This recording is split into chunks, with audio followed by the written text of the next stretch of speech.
Olá, eu vou comentar um pouco sobre a relação da melatonina e a Covid-19, baseado em uma discussão de um artigo científico.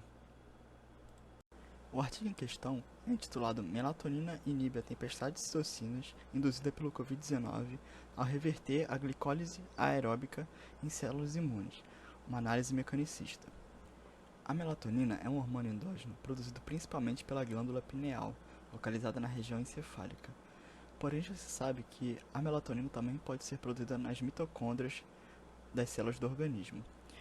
E essa molécula tem propriedades antioxidantes e anti-inflamatórias.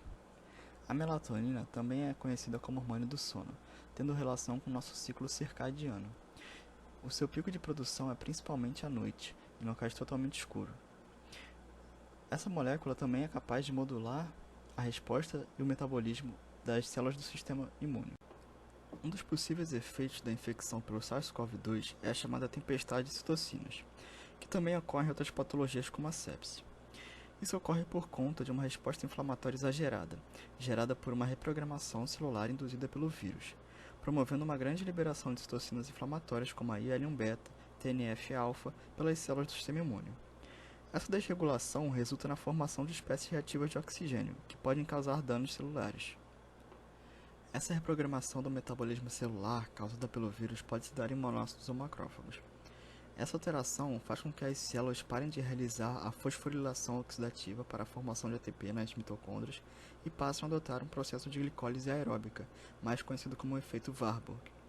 Isso se dá pela produção de fatores como a RIF1-alfa, relacionado com a baixa disponibilidade de oxigênio, e outras moléculas associadas. A glicólise aeróbica nessas células intensifica a produção dos metabólitos para a formação de citocinas e sua liberação, e aumenta também a produção de radicais livres. Esse outro artigo, publicado por um grupo de pesquisadores da Unicamp, apresenta uma imagem interessante da alteração metabólica causada pelo vírus em monócitos. O artigo tem o título de Elevados níveis de glicose favorecem a infecção do SARS-CoV-2 e a resposta de monócitos pelo eixo dependente da RIF1-alfa e glicólise. A imagem mostra que o vírus altera o metabolismo das mitocôndrias dos monócitos, aumentando a produção de espécies reativas de oxigênio, induzindo a síntese de RIF1-alfa e ativando os genes da via da glicólise.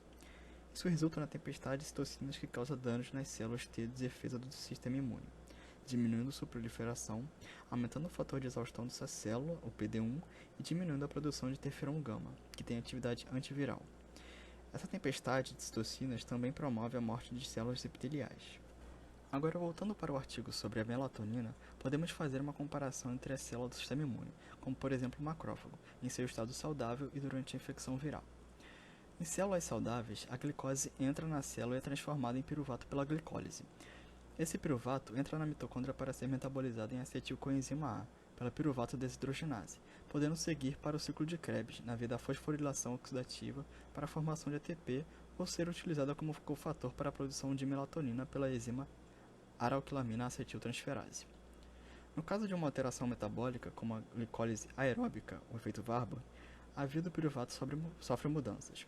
Isso ocorre pois a RIF1-alfa e a proteína mTOR induzem a inibição do piruvato desidrogenase, pela ação da enzima piruvato desidrogenase quinase. Desse modo, não ocorre formação da acetilcoenzima A, resultando numa redução da melatonina nos macrófagos.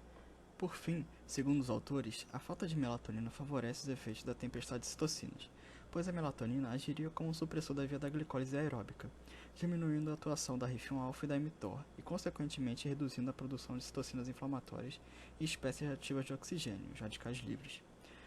Por isso, propõe-se o uso suplementar de melatonina para reduzir os efeitos da tempestade de citocinas na infecção pelo Covid-19. Porém, ainda não há comprovações em testes efetivos para comprovar tais efeitos benéficos contra a infecção. Enfim, é isso. Obrigado pela atenção e protejam-se.